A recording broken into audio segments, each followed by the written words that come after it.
أعوذ بالله من الشيطان الرجيم. بسم الله الرحمن الرحيم. قل أوحي إلي أنه استمع نفر من الجن فقالوا إنا سمعنا قرآنا عجبا يهدي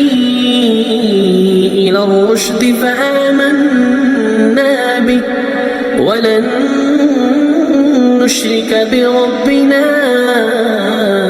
أحدا وأنه تعالى جد ربنا ما اتخذ صاحبة ولا ولدا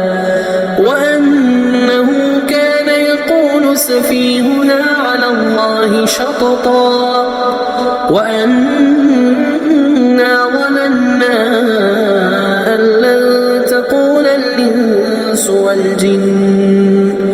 أن لن تقول الإنس والجن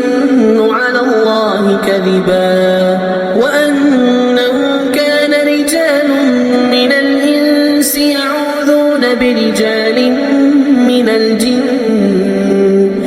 يعوذون برجال من الجن فزادوهم رهقا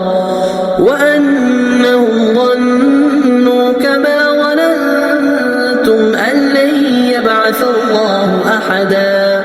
وأنا لمسنا السماء فوجدناها ملئت حرسا شديدا وشهبا وأنا كنا نقعد منها مقاعد للسمع فمن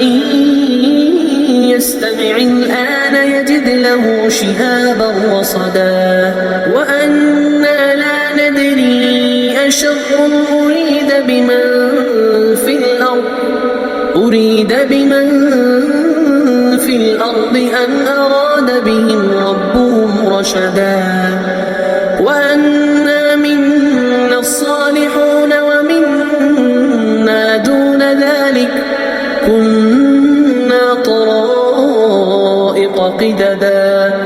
وأنا ظننا أن لن نعجز الله في الأرض ولن نعجزه هربا وأنا لما سمعنا الهدى آمنا به فمن يؤمن بربه فلا يخاف بخسا ولا رهقا وأنا منا المسلمون ومنا القاسطون فمن أسلم فأولئك تحروا رشدا وأما القاسطون فكانوا لجهنم حطبا وأن لو استقاموا على الطريقة لأسقيناهم ماء غدقا لنفتنهم فيه ومن يعرض عن ذكر ربه يسلكه عذابا صعدا وأن المساجد لله فلا تدعوا مع الله أحدا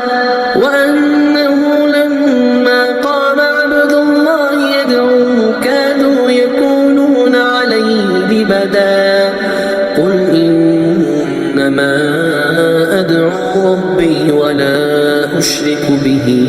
أحدا قل إني لا أملك لكم ضرا ولا رشدا قل إني لن يجيرني من الله أحد ولن أجد من دونه ملتحدا إلا بلاغا من الله ورسالاته ومن يعص الله ورسوله فإن له نار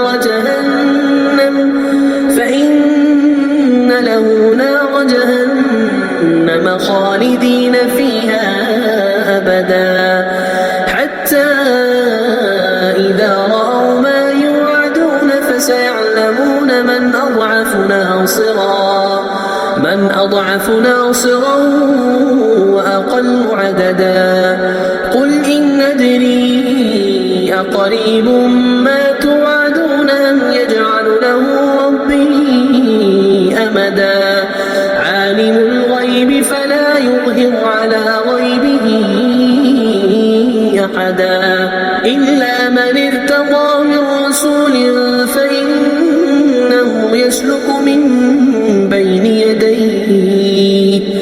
فإنه يسلك من بين يديه ومن خلفه رصدا ليعلم أن قد أبلغوا رسالات ربهم وأحاط بما لديهم وأحصى كل شيء عددا.